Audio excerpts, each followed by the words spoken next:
Welcome back to the Brews, Books, and Barbells podcast, episode 3. At this point, I think we're halfway through.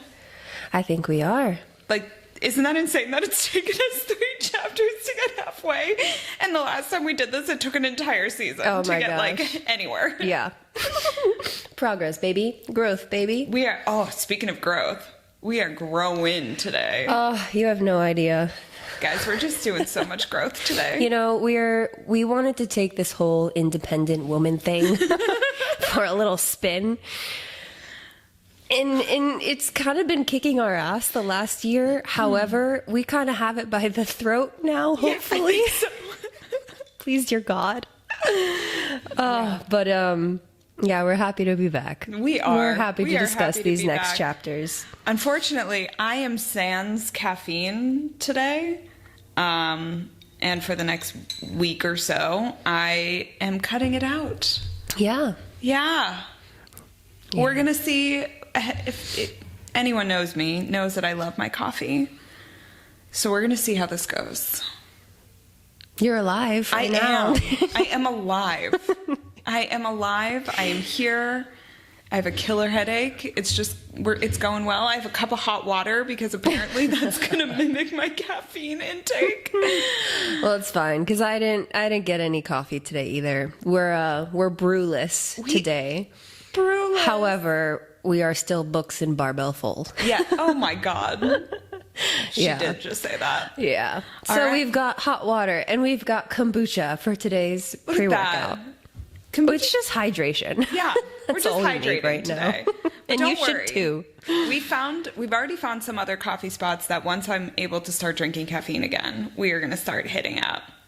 We also have some ideas about like at-home brews, which I'm really excited about. I'm very stoked for that. So for those who are more so listening-based and not video-based listeners, we encourage you to hop onto YouTube and stay tuned for that because you're going to want to see that. That'd be a funny video. It'll be fun. It'll be sure. Fun. So we are caffeineless, jumping right in. Mm-hmm. We're gonna go for it today, and really just see what happens. So we're diving in. Everyone's getting ready for their own, basically part in what this war is and what they're doing to prepare. So Amryn is training Nesta, and then Rhys, Feyre, and Cassian are all getting prepared to go see the bone carver. So Rhys winnows Feyre and Cassian to the prison. I love the prison. It's like such a cool vibe. And the monsters that are in there, I want to know all about them. Yeah. Because as they're walking in, so it's just Cassian and Feyre that go in. Rhys pieces out. He's got other things to do. Also, it would look too desperate if he went. So he's like, I'm going to let you two handle it. Good luck. And there's like ancient old charms on the thing that wouldn't be ideal for their situation. Exactly. And Cassian has put quite a few of these prisoners away himself, so he's not feeling 100. But him and Feyre are just holding hands, taking a little stroll down the prison cells, and they get to the entrance of the bone carver. They walk in, and Feyre sees him. He is appearing as the same little boy that he appeared to her before. Mm-hmm. Now, if we remember, that little boy looked vaguely familiar. Right. And Feyre notes it as well, and she goes, oh my God, it's Rhys's face. Yeah, it's his eyes. It's his eyes. And then he goes to smile, and then she recognizes, oh shit, that's my mouth. Mm-hmm. So what does that equal? Their kid. Child. Their child. Oh my God, I'm dead. What a crazy foreshadow. Like what, that was 2 seasons ago? One season ago? 1 season ago. Yeah. Yeah. And like he was right there in front of her that whole time, but she couldn't even see it because she wasn't even with Rhys at the time. Right. They weren't even together. Mm-hmm. So she just saw a little boy. Yeah. Little does she know she's been looking at her son. I'm dead. Yeah. Meanwhile, poor Cassian is seeing his own thing. Yeah. And no one knows what it is, but he does not look well. Mm-mm. He looks unwell. So Feyre brings the Ator bone for the bone carver, presents it to him, says, here you go. The carver notes that he smells his sister on Feyre. We find out his sister is the weaver. Mm-hmm. Okay. That's not creepy at all. Right. Eventually we find out they have a brother too, but that comes in a little bit. And he says that he knows what happened with Nesta, he knows what happens with the cauldron, he knows what happens everywhere, and he knows why they're there. Mm-hmm. And Feyre's like, well, we also found the Book of Breathings, and we think that we have someone who can help you get home. Right. Because mind you, Amryn, who is this someone, is not aware that they're at the prison, because she would not be happy about that. One, because she had escaped from there. And also a cool point too that I had forgotten about is when she escaped, she pretty much glamored herself to look as she is. So the red lips and the pin straight black to the chin hair is all what she wants us to see. That's not her true form. So we don't know what her true form is, and she's this big scary monster who was held in this prison with other big scary monsters. What are you? Yeah. Crazy. It's crazy. And the thing with this prison and the thing with this whole continent of Prythian is that everything is listening. So the stones hear all. They carry messages. So Amryn can't talk about it because she can't risk anyone hearing about it. And the same goes for inside these prison walls. If they can't say certain things because other ears will hear it. So they can't say Amryn's name, which is fascinating. And the carver says to Feyre, I don't want to go home. I put myself here. Mm-hmm. Like, I wanted to be here. Yeah. And she's like, why would you want to be here? And that's when we find out about his other brother and his sister, the Weaver, and what's his brother's name? Kosha. Yeah.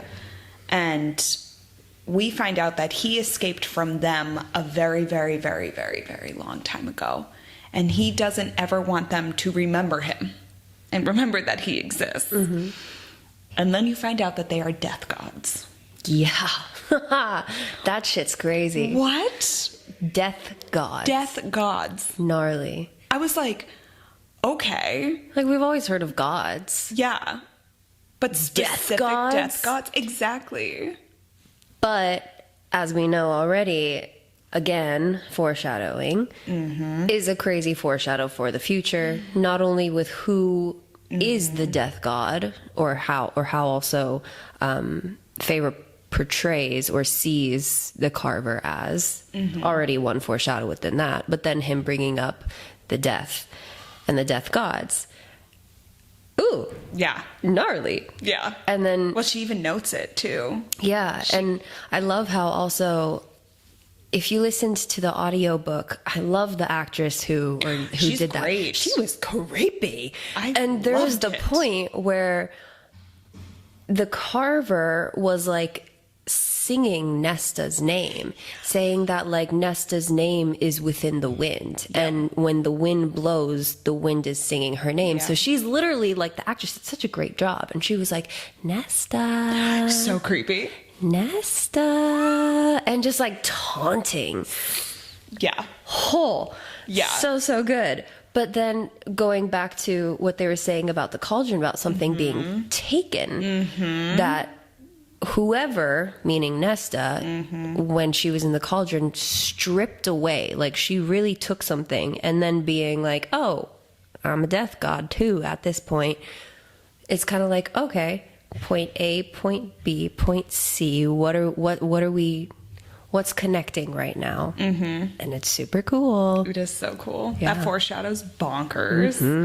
And I love also when he's telling the story about his brother and sister, he's talking about how there was a Fey warrior who long ago tricked Striga, I think, into trapping her in the middle. And that's why she's now trapped in the middle, and that she literally weaves souls. Yeah. And that's how she stays young. And the brother was also found and then bound to the continent. But this Fey warrior couldn't kill either of them.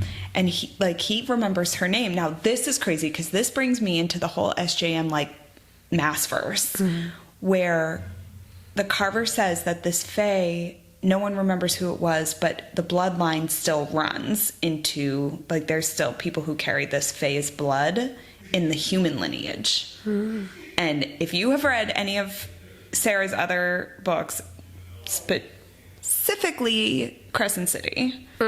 Damn it. Yeah. Oh, no, we haven't gotten there yet. I haven't gotten there.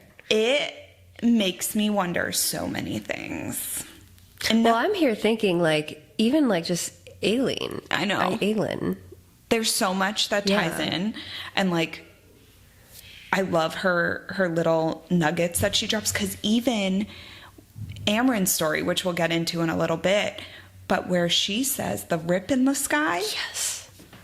Dude, ties. Everything. Yeah. Sarah's a fucking genius here. Yeah. Like, everything ties in. I'm getting way too ahead of myself because I just want... It's okay. I'm, like, here for it. I love it.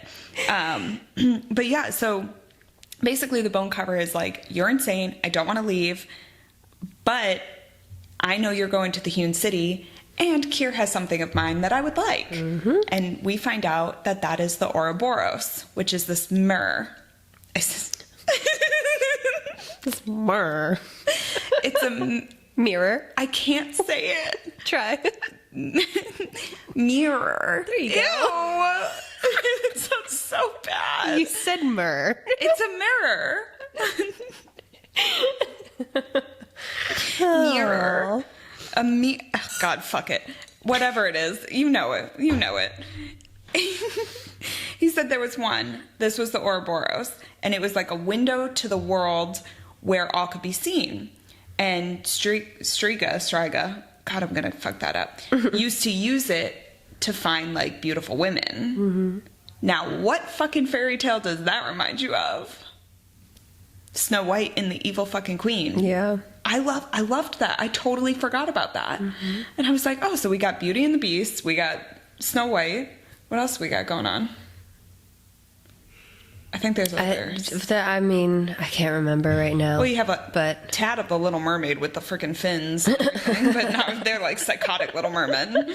But yeah, no, there's some fairy tales there, which I love. This is just adult fairy tales. Yeah, That's it's it. fantastic. It's so good. So, yeah, he says, if Feyre gets that mirror, Then I'll help you. then I'll help you. And sure, cool. So now add that to the list. Yep. And yeah, so as they go to leave, Feyre has that thought about Nesta. And she wonders if Nesta could be Death. Yeah. Yeah, because the carver had mentioned that the two of them could be alike. Yep. Dun, dun, dun. So good. Crazy. So good. I loved everything. I love that Feyre goes straight from there to go see Elaine, and Nesta. Elaine's now speaking in riddles. Yeah, and Nesta happens to be there. And Elaine's like speaking in riddles. She's not making any sense. She's talking about, if you can hear my heartbeat, I can hear yours. And Feyre's like, oh my God, she must be going insane. Yeah. So she pulls Nesta aside. Lucien comes in, which he is not supposed to do. And Feyre takes it upon herself to go into his mind to see what his intentions are. Which they were all honorable. He really was just concerned about Elaine. Yeah. Yeah. But it was crazy because when he comes in, this is really the first time that he's seen Elaine, and Elaine has seen him since the day in Hybern. And she's like, who are you? And he's like, I'm so-and-so. Which then she goes into the way of, you are part of the, like, you are who betrayed us. You're a bad guy. And he's like, sorry. Yeah. And she's like, I'm supposed to be married this week or in a few days or whatever date it would have been. Yeah. And he's like, sorry. Oh gosh, I can't imagine both parties in that way. Like for her, for sure. Like her being able to be like, I can now see towards the ocean. I can see the sea. I can hear your heartbeat. Yes. Like, girl, what is going on up in there? Then for this man to come in, be all like, hi. Yeah. Hi. Like, you know, very mate-like, which she doesn't really know at this point. But Yeah. and then comes to find that to her, he is the bad guy. And there he is like, no, you're my mate. Yeah. Ah. Yikes. Big yikes. The last thing she says killed me. She asked him, she goes, I can hear your heartbeat from down the hall when you're sleeping. Can you hear mine? And he says, no, lady, I can't. And she goes, no one can. And she goes, he could, but he won't. He, like, no one sees me. And he did, but he won't see me anymore. And it's just so heartbreaking. Yeah. Like, my heart broke for her in that moment. And Lucien realized it too and was like, you need to, he told Feyre and Nesta, was like, get her out of here. Get her out of the house. Get her out of here. So Feyre took everybody, including Lucien, back to the townhouse and set Elaine up in the garden with Asriel. Love that, for one. God. But two, poor Lucien. Seriously, this poor man. Because what was it described as? Like, Elaine, like, looked up to Asriel and was like, wow. Yeah. Like, beautiful man. He's looking at his siphons, and then they go out together, and then just right in front of Lucien. I know. And Lucien's probably just like, this motherfucker. Yeah. This guy. So funny. I know. And then, like, Feyre even goes, why didn't the mating bond choose Az and Elaine? Yeah. And I think that's a question we all have. Yeah. It's a very good question. And Rhys says that the mating bond chooses its partner for different reasons, whether it be breeding or, like, for an actual love connection or anything like that. But it may not always be accurate. Exactly. And no one really knows how or why it's chosen the way it is. Yeah. So. Well, and it was interesting too, just going into the whole mating bond of things, because Rhys was saying that in some, in most other courts other than the Night Court, when, let's say, a man and a Fey woman and man are mated together and the woman rejects, which you can absolutely reject a bond. Yeah. When the woman rejects, the man in most other courts believe that that woman is their property. So most of the time, those men go feral, literally. But then if another man comes in the picture that the mated woman ends up liking more, or, you know, ends up wanting to be with, in other courts, that original mated male has the right to go and kill the other guy. Yeah. Just like I don't care if I can't have you, no one can have you type of thing. Scary. Love Rhys though, because he's like, that's been banned. That is not here. Yeah. Like that is not allowed whatsoever. And obviously Feyre's feeling a little bit of guilt with going into his mind, and she's like, did I do the wrong thing? He's like, well, that's on you to decide. Yeah. However, if this eases the guilt a little bit, know that he technically violated the rules by showing up. Yep. He wasn't supposed to show up, and he did. So you going into his mind to kind of gauge out and see if what her fear was of him taking Elaine and then dipping and then spreading all of their shit to everyone, that it was false. So you had every right to do that. So don't beat yourself up too much. But I loved that he did that too. Yeah. I was like, oh. Yeah. Such a supportive partner. And, right. Like, making her feel less guilty, even though she should kind of feel guilty because she's done it a few times now. Yeah. Like, and even he was like, well, then make this the last one. Yeah, exactly. And I liked that. I would have done the same thing too. Yeah, so. 100%. For sure. I know. I did enjoy that. So then the whole crew, minus Cassian and Elaine, because Cassian drew the short stick, go to the Hewn City, to the Court of Nightmares, where I love how Rhys had prepared for everything. Like, he knew that there was only going to be one throne. He knew that they would not put two thrones up there. So he just goes and, like, puts Feyre on there and then just sits on the edge of the seat. How fucking hot is that, though? I died. Yes. So good. And then he tells everybody to bow to her, basically. And everyone does. And then they just stay there because Rhys is that type of dude down there. Yeah. And finally, Feyre goes, I think they might want to get up. And he was like, fine, rise. But I just loved watching that whole interaction, especially after seeing what had happened the previous time there. Right. How the roles really did shift in this. And the statement that Rhys made was just so good. Yeah. So good. Oh, the imagery. So Nesta and Amren go off to go do their thing. And Rhys tells Keir to meet them in the council chambers to discuss war, basically. And they all meet there. Keir's like, I know why you're here. I know what you want. You want my legion. And he's like, I would really rather side with Hybern because I believe in their cause.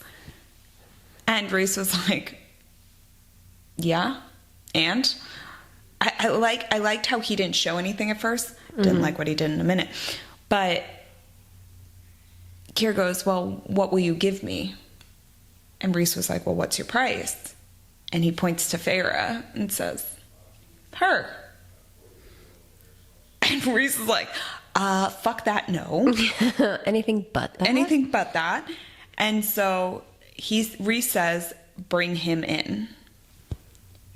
And the door is open, and in walks fucking Eris. Right when Moore is standing there, too. Yeah. Poor thing. Oh, my God. I get it, but, like, shit. Not a cool good. move. Yeah. Like, Rhys could have warned Moore. Yeah. Or any of them. The only person who did know was Az, because you find out Eris had found Az skulking around the Autumn Court trying to figure out what they knew. And Eris said that he's willing to offer the alliance that Keir never got because Moore and him did not end up married. And Keir says, that's not enough. I want out of this mountain. I want to leave here. And then he asks for Valeris, to go have access to Valeris. That's a reach. But Rhys had been preparing for that ask. Yeah. And you find out that he is going to give that to him. And now poor Moore, again, her safe space is now being violated. Yeah.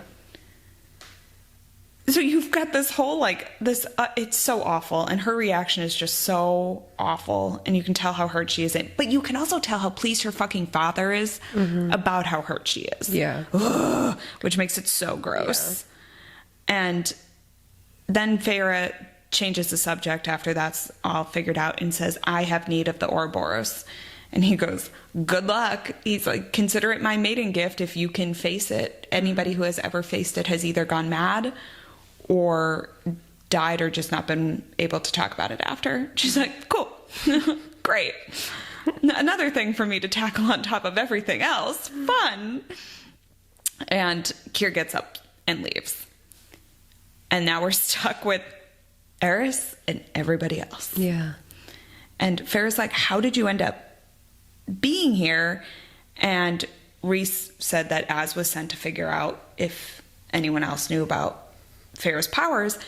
Then you find out that fucking Rhys had mind wiped all the brothers except for Eris, because Eris was the only one who knew how to fight against Daemati. Yeah.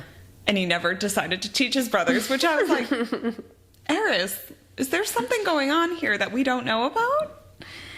And maybe Moore asks, like, okay, cool. What's your price? Do you just want another bride to torture? And we see Eris kind of lose his temper for the first time. Like, his like, face, he's pissed. Yeah. He was like, you don't understand what you're talking about. He was like, I never would have made you do anything, but then you went and fucked Cassian, which forced me to call off the wedding anyway. And he was like, I don't regret anything in my life, but that I regret. And he was like, maybe one day I'll tell you. Yeah. what it cost me. Right. And that's a huge thing that we don't know yet. No. So, And on top Sarah, of that, please finish writing the book. Sarah, come on, I want to know what it cost Eris. But also, like, you find out too, he wasn't there when his father and brothers tracked down Lucian and Jesmunda. Mm-hmm. He had no part in that. In fact, he was the one who reached out to Tamlin to tell him what was happening to get Lucian to safety. Right. And he got punished for that too. Yes. So it's like, who the fuck are you? Yeah. Is Eris a good-ish guy? I don't know. We'll find out. But my mind was blown. Yeah, absolutely. So I was like, is Eris actually got his own, like, side plan going on here? Because we know he wants the Autumn Court seat, but, like, why? Sarah, we're looking at you. We're looking at you. We are making eye contact with you. Come on, lady. Let's go. Oh, but you get this whole bomb of a info dump there. Then they all go back to the townhouse where poor fucking Moore is just basically berating the shit out of Rhys. Mm-hmm. And to be fair, he kind of deserves. Yeah, absolutely. He deserves it a little bit. He did make a bad call, which he admits a little later on. He made a bad call, but it was a call he had to make, and for that reason, I can kind of forgive him. Yeah, I mean, war makes you do crazy shit. It really does. So it really does. But he does reveal that he has been taking precautions, and that's what the meeting was about. Was that they're going to protect Valeris at all costs? He already told them all, like. They can come into their home, but they will not be welcome here. Yeah. And Amren finds out at this point that they went to go see the bone carver. And she's like, well, what the fuck are you doing, man? Like, why is everyone keeping secrets from each other? This is bullshit. So then she goes into revealing what we had mentioned a little bit about herself and who she is. And you find out she was always like a dreamer. But she comes from a world where there was just like gods. Yeah. And she served a god as their messenger and a warrior. But she had always been very curious. So when the rip appeared in the sky, again, total SJM Maas versus universe thing, she went into it while her brothers and sisters ran away from it. And she ended up in the prison where she was stuck for thousands of years. And she like couldn't feel wind, couldn't feel rain, couldn't hear anything, and she was losing her mind. So she knew if she trapped herself in a Fey body, she could get out of the prison. Mm-hmm. And that's exactly what she did. Yep. And they ask if there's any way she can send herself back. And she said, if I get out of this body, I will never remember who you are. I won't remember who I am. Mm-hmm. I'll either want to kill you or I'll leave you alone. Like, those two are the only options. And I don't know which will happen. Mm-hmm. Pretty much. She doesn't know which one. And she was like, I don't even know if Amren's my real name. I don't know what my real name is. Yeah. And poor Amren is stuck in this body. And she also can't be the one to send herself back. Someone else has to do it. Right.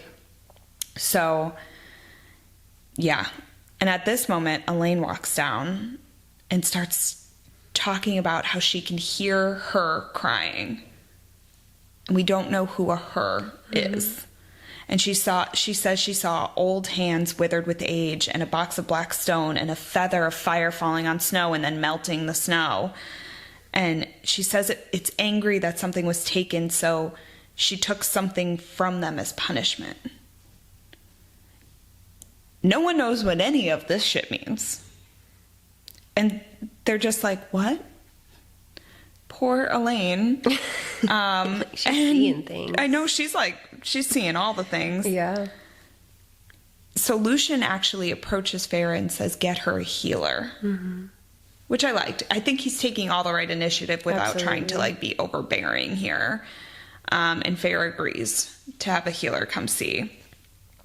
So they have the healer come find Elaine, and she finds nothing wrong with her. But she also says she cannot get into her mind.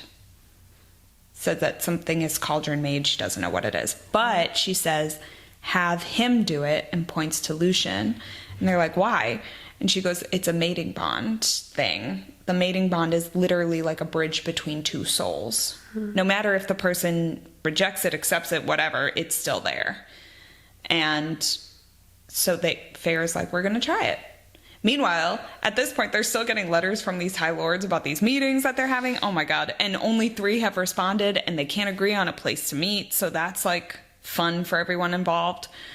So on top of all of this, they have Elaine, who now needs to be chaperoned having tea with Lucian, which I love. I love that everybody is sitting there in the sitting room watching this poor thing happen. Yeah. And they're sitting by the window. And at one point, Elaine, like, starts, and Lucian goes, I'm so sorry. And Elaine goes, what were you trying to do? And he was saying how he was just trying to follow the bond. And he didn't think Elaine would feel it, but she did. Mm-hmm. And then she says, twin ravens are coming, one white and one black. Yep. Cool. Elaine with some more riddles. That's fun. So we leave off with her going to the garden to garden some more, because that's her happy place. Feyre goes off to a flying lesson with Az, which is extremely unsuccessful. But Az tells this story.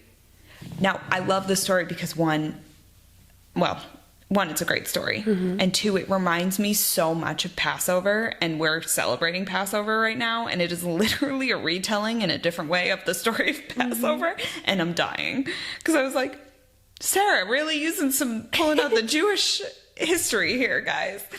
So he talks about how when Azrael was learning how to fly, Rhys brought him a story to help him because he was getting very discouraged. And he says that when Miriam was freed from the Black Land, she took all of her 50,000 people with her and Draken to go cross over and leave. And when they got to the sea, they realized all the ships were gone, and that the queen was sending her armies after them to bring them back into slavery. And so she was like, no, we're not going to do that. Draken had his people, the Seraphim, who are winged like Illyrians, but their wings are made with feathers instead. And their women are leaders. So they have a very female-centered, powerful thing, which is also pretty cool. I like that. We like it. And they're all gifted with magic of wind and air. And so when the queen was coming, they split the ocean open so that they could walk through, which is... It's very Moana-esque. Yes, Moana, but also Moses did it when he was freeing the Jewish people from Egypt. Moana. You can tell where my mind's at 90% of the time. I'm like, there's our other Disney princess you're going on about. My God. Oh my God, that was so good. Moana, I'm done. Meanwhile, I'm over here like, it's biblical. I'm gonna pee. Don't make me laugh. Oh my God. So, splitting of the ocean. Yes, which is exactly what Moses did when he split. Moses, not Moana. Not Moana. I can't get serious again. Oh my God. Yes, Moses split the sea to let the Jewish people through because Pharaoh changed his mind, just like the queen changed her mind. Pharaoh was like, I'm not letting the Jewish people go. The queen was like, I'm not letting my people go. See the parallels there? Sorry, Moana. There's no parallel there. So they all start walking over, but Miriam hung out at the back just to fight off any of the queen's legions who decided to join, which, of course, they all decided to rush in this water to try and fight everybody. And halfway through, they realized that the enemy was getting closer and closer, so they had to start closing the water, which, again, Moses had to do too. So, very interesting. At the time, Miriam was still fighting, but she, no one saw, had gotten stabbed by the queen's... Mm-hmm. By the queen, I think? I think it was by the queen. By the queen. And she got stabbed by the queen and just was left there to bleed out, and no one saw it. And everyone was like... Draken thought that they had all made it out to the other side. Mm-hmm. So this cartographer named Nephel saw Miriam go down, and Nefel's lover was the one who noticed that she and Miriam weren't there. So she was like, something's not right.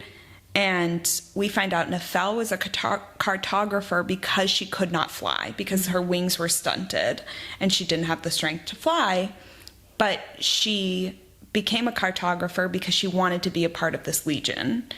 And she was like Miriam's best friend, and she was very dedicated to the Seraphim. And so she ended up going back, saving Miriam, and then somehow, with the force of her little baby wings, flew and got Miriam to safety, where she then ended up living. And then Nefel and her lover got married, and it's a beautiful story that Az tells. And he says that him, Rhys, and Cass adopted this Nefel philosophy, which is, this is so beautiful. I know, it's that your greatest weakness can sometimes be your biggest strength. We love that. So sweet. That's such a beautiful philosophy. There's always so many heartfelt messages throughout the entire book. Not the entire series so far. Yeah. But it's really, really cool. Yeah. And I love it too, because it is such a... You realize that this group is just a big group of fucking misfits. Yeah.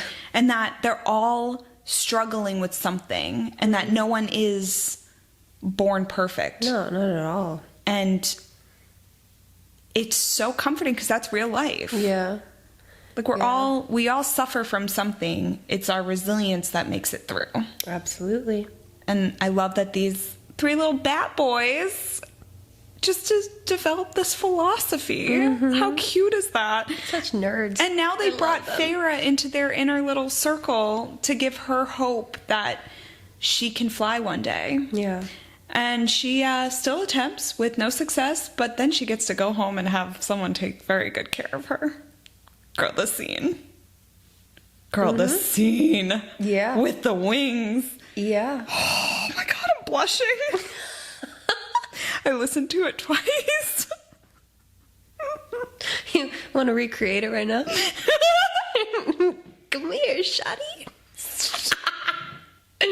Guys, I'm making her uncomfortable. I'm dead. I'm also like, I need to go on a date really bad.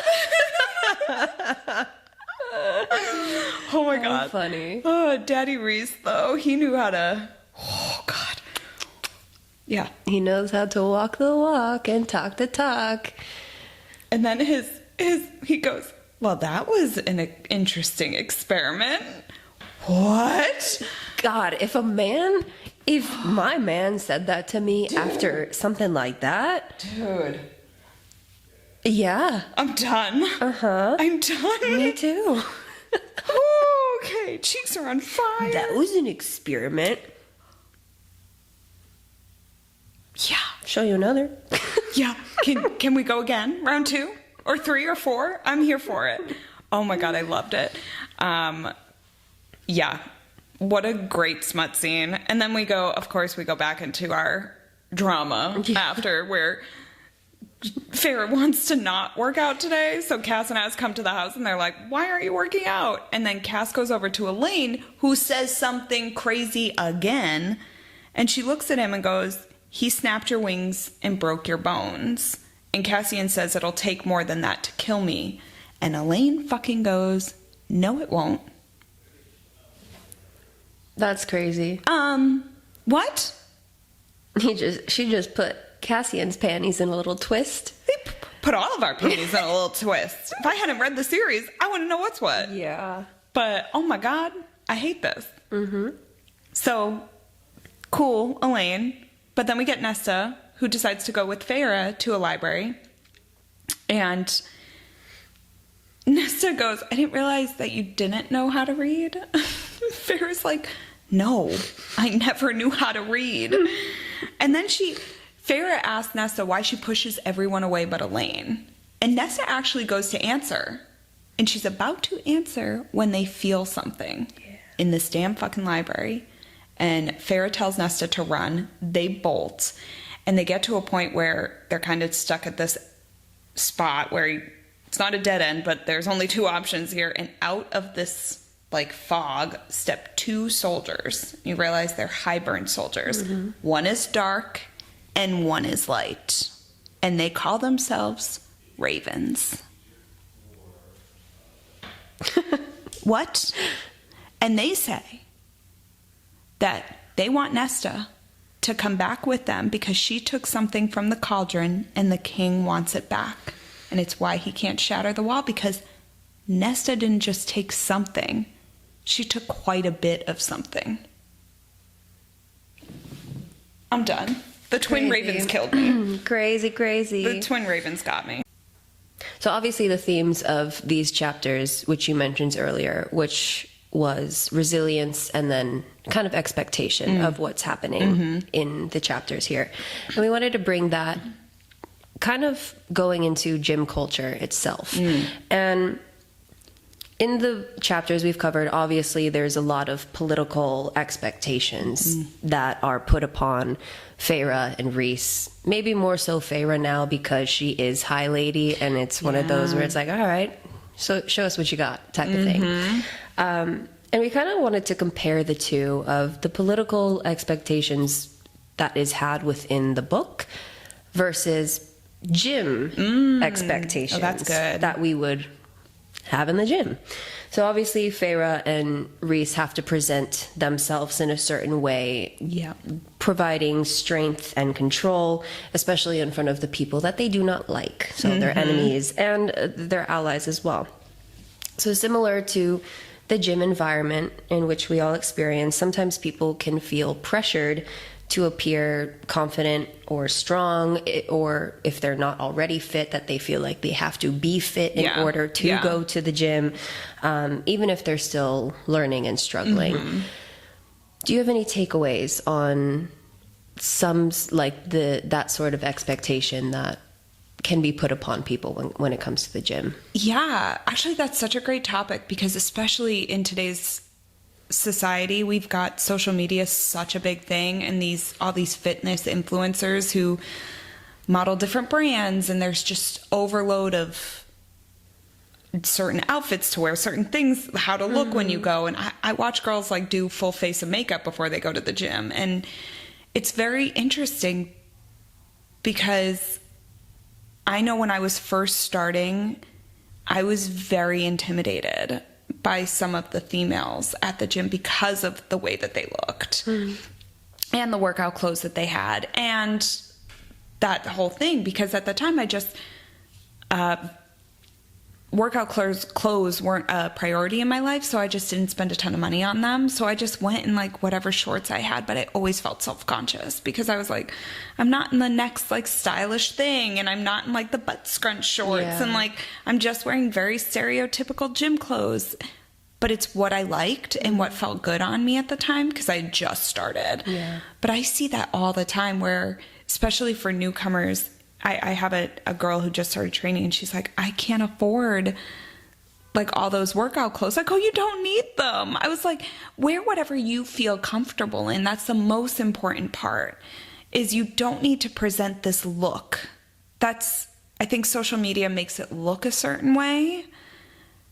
But as long as you're getting up and you're going to the gym and you're feeling good in your own skin, that's the most important thing that matters.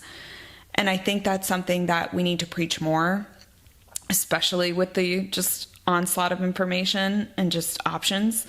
But even if you just go, I love going to Marshall's or TJ Maxx and finding like they have great stuff. They have such great stuff. Also, like it goes so much into the over what are the words I'm looking for? Like the over demand of just materialistic shit. And like realistically, like I can very much ask myself this. Like, do you really need that new gym set? Fuck no. You have a million pants that you haven't worn yet, or that you say that you're going to wear yet you never do, and you stick to your your sum. So it's like really questioning, do you really need that? Do you really want that? Your bank account will probably thank you for it, because truthfully, they're not cheap. They are not cheap. There's some brands like Navigation, which I really, really like, that are a bit more affordable. But for example, like, and this is no dig on any of the companies. I think that all these companies are great. I like some better than others. But like, if you're looking at Navigations, their average is around like $48 to $50 per legging. Yep. I think that's very reasonable. That's pretty for the good. quality that they do have, They have good and quality. look. It's great. But then, like, let's say you go into something like Bombshell. Bombshell is now another great company, very high quality, but you're looking minimum 98 to 124 pair of leggings. And it's equivalent to like Lululemon or like things like that, where it's like, what are you doing it for? Are you buying it for yourself because you like it, or are you buying it because it's just the trend? Because I guarantee you that trend is going to die out in the next few months, next few years. It happens throughout all the decades.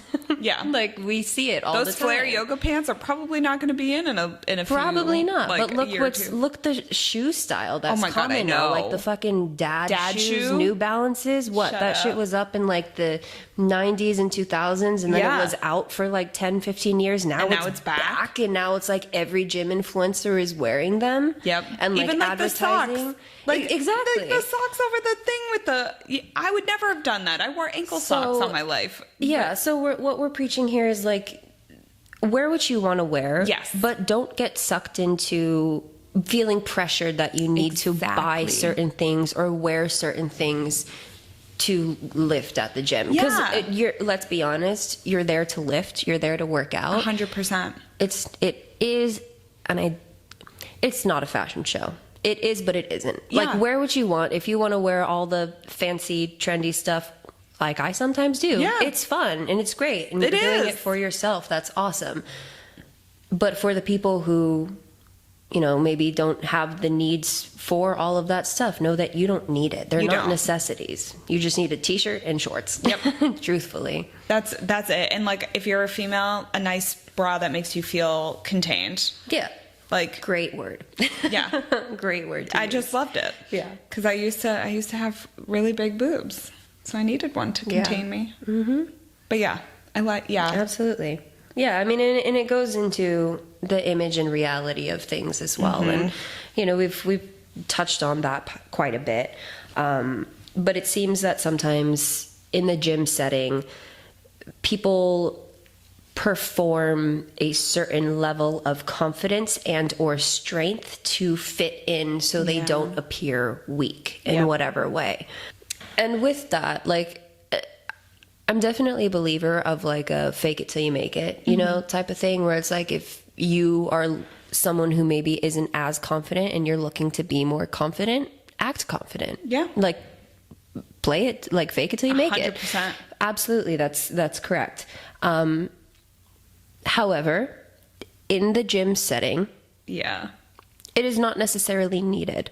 It could be used in the way of like just feeling confident to walk up to a new machine and want to try that out. By all means, strut your shit. Yes. However, a lot of this confidence, or quote unquote confidence, when it comes to strength, is often what we term as ego lifting.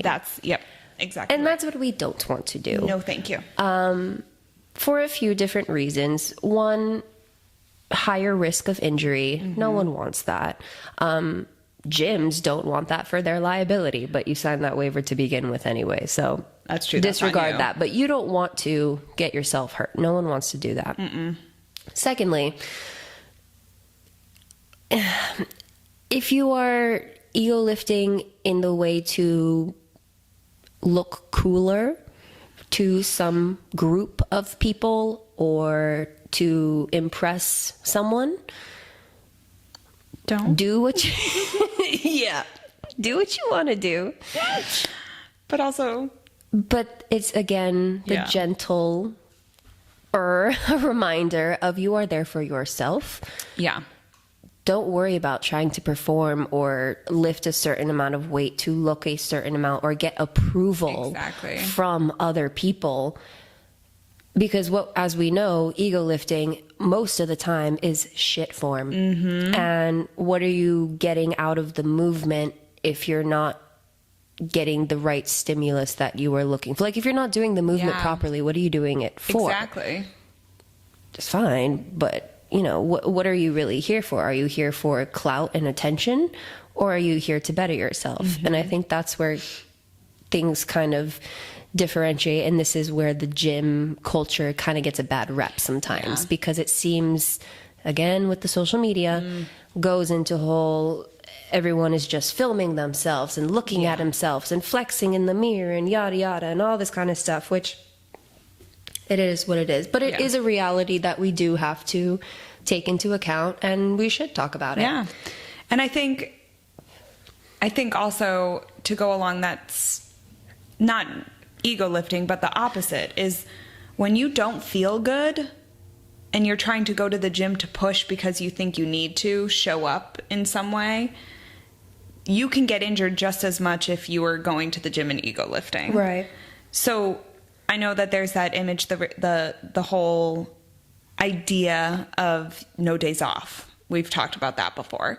But if you need to take a day off because you are sick, it is better for your body and for yourself to take the day off than to try and push yourself with risk of injury just to keep up appearances, quote unquote. Right. So yeah, that's another thing too to keep in mind. And you don't need to go every single day. Yeah. For the general person. Yeah, exactly. Yeah. And like, who wants to go to the gym every single day? Not me. We work in gyms almost every single day. Oh my God, I know. We don't want to be here every single day. There's life outside of the gym, which we've talked about before. And it's nice. It's very nice. Go live it. Right. And point there is, be in the gym for the amount of time that you need so you can go live life outside. 100%. You want to go climb Mount Everest? Great. Train in the gym. Go do that awesome life thing. You want to train for some Zion National Park thing? Fun.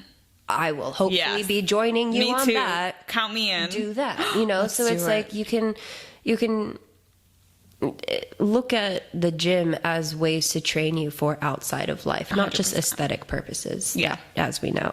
I completely agree.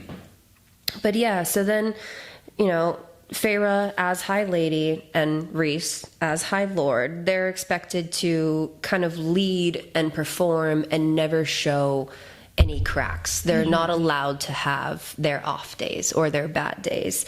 And I guess this can be kind of tailored to you and I a little bit more, or any trainer out there, or fitness professional, or any professional in any regard, any industry, truthfully, is, you know, we being trainers is we kind of have to keep up with this image too of always being motivating, always being happy go-getter, like let's go do this, yada yada yada. And we can't, not that we can't really show off days, but if we were to be vocal and open and honest about our off days, it's one of those things where it's like, unfortunately, can this hurt my business? Yeah. You know what I mean? Like if for me, for example, like on Instagram, I'm trying to grow on there for my personal training business. Yeah. And I absolutely love posting the motivating stuff, and because it's genuine, it's not bullshit. But there are also times where I'm posting on there and I'll be like, this week's fucking hard. Yeah. I am struggling. There have been times where I'm talking on a story and I'll fucking break down crying. I don't know why I do that, but it shows. And even though sometimes when moments like that happen, it feel like internally I feel weird, and I'm like, I don't know if I should be posting this, because one, am I going to be judged? Is this going to be cringy? Is this going to be X, Y, and Z? But could this possibly hurt me? Because my fear would be, if someone is not a trainer or is looking to my page for that inspiration, for that constant motivation, if I'm having those off days, why would I want you to be my coach type of thing? And I think we kind of need to unlearn that in the way of like, it's okay to be human, and it's okay to have those shit days, and it's okay to cry. And that's what I love about a lot of the people that I'm following on social media, like the athletes and the coaches who are in like heavy prep, and they'll be explaining everything bad that's going on, and they'll be so open and vulnerable. And it's nice to see something like that, and it's nice to have that sort of refreshment when life just can sometimes feel like you have to constantly put on a mask. 100%. Yeah. Yeah. No, I completely agree. I don't really use social media as much as I like to, but I've always been very vocal about my running injuries, which I appreciate because the community is so awesome about it. And everyone is so supportive, and I've never felt any negativity towards me. It's the same idea, though. Whenever I post about being injured, I'm like, oh my God, am I ever going to feel like, can anyone look at me and be like, she's good at what she does, but she's always getting injured or something like that? Right. And there's just all this shit that goes on in my head, and like all this imposter syndrome and all this bullshit. And I'm like, yeah, right? It's so real. And it's like, I know I'm good at what I do. I know I love running. I know that I will run a marathon again. But in that moment, I feel like anybody who sees my page is going to be like, ooh, I don't know why I'm going to do this. And it makes me hesitate when I post stuff. So for a lot of the time, I don't. And it's more of a I don't want them to perceive me as that type of way, which is so hard. Right. Because that's what we're living with right now. But I do find that the people that I look up to are the ones who are the most vocal about what they're going through. And I think that that's more important than anything else, is that being vocal. Yeah. And obviously that goes into support systems. Oh, 100%. And we've talked plenty about support systems, but just a little rerun of that. Obviously in the book, Feyre has the inner circle. They all have everyone, and they all support everyone. And we highly encourage that you have your own support system, whether it be just one person or multiple people. Although I will say quality over quantity. Yes. Oh, I agree with that. 100% I agree with that statement. Quality first, ladies. Yes. But it's very, very important to have that support network. And I encourage to have support from different parts of your life. So it not just only have a support system at work, like your work people. You can have, if you go to the gym and let's say you're an attorney, so you have your attorney people, you have your gym people, you have your moms that you walk your dogs with, you've got your neighbors, you have so many different people around you. Get to know them. And you never know what types of friendships and bonds you can create. And it's really, really important to have those people in your life that you can really, really trust. Yeah. And it's important, really cool in and out of the gym, like we said. Like, you don't, like, having that gym motivator is amazing. Having a buddy at a gym is wonderful. If you can do it, do it. It's such a good thing. But having those people who can be there for you in the hard times, that's really where it comes down to. Yeah.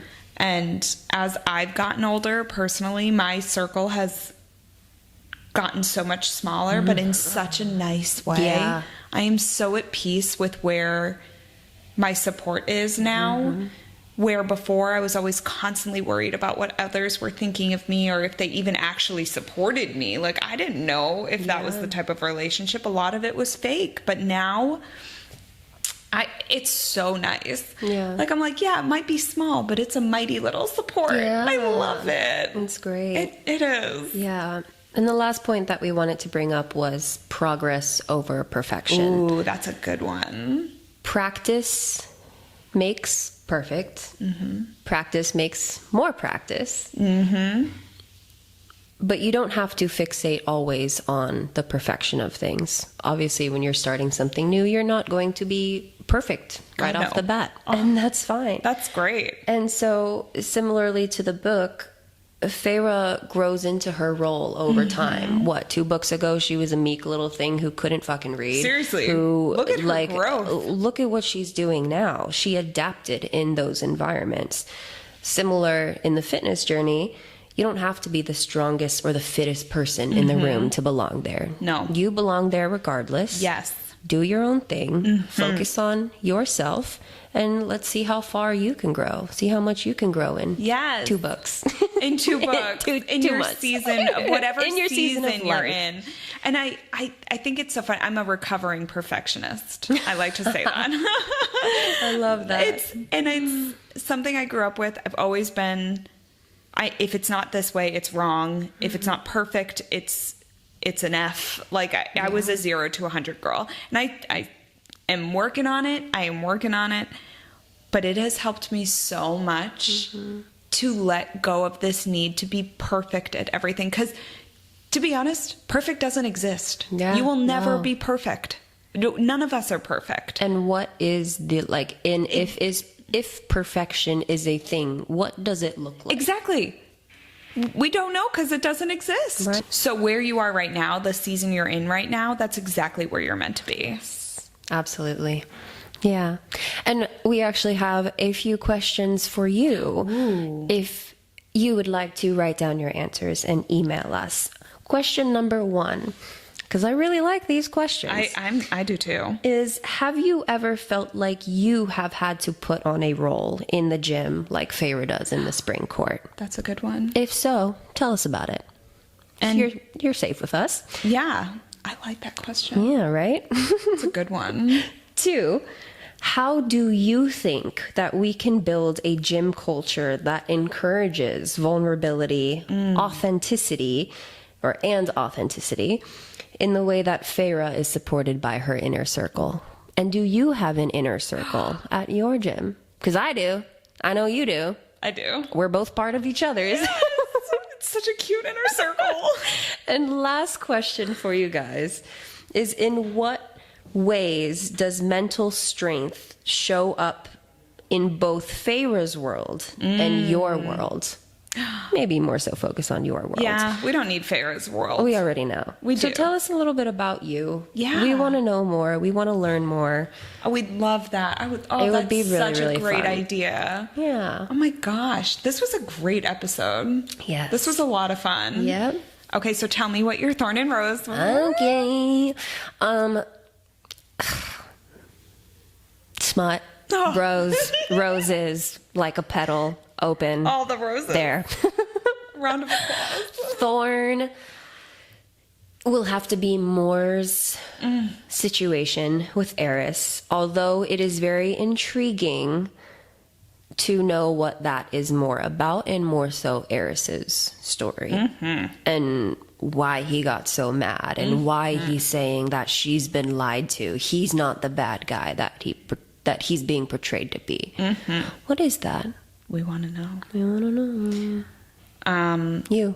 Me. Yes. My rose is the same. Yeah. Give me the smut. All the smut. That was so good. And I get red again. And my thorn, aside from the more thing, because that's definitely it. I think my thorn was Amren's story and hearing a little bit more about her past, but also the only way for her to ever be herself again is to forget everything she loves. Yeah. And that concept is so devastating to me. So, I mean, that's like death for us. I know. Oh God, I'm not going to go down that can one we because not? I've been down this spiral before. All right, and we're done. Yep. We'll see you next week. That was a deep thorn. All right, guys, this was great. Email us at brewsbooksbarbells@gmail.com. We want to hear all your answers to those prompts. Yep. We will see you next week. Yes, we will. Goodbye. Bye.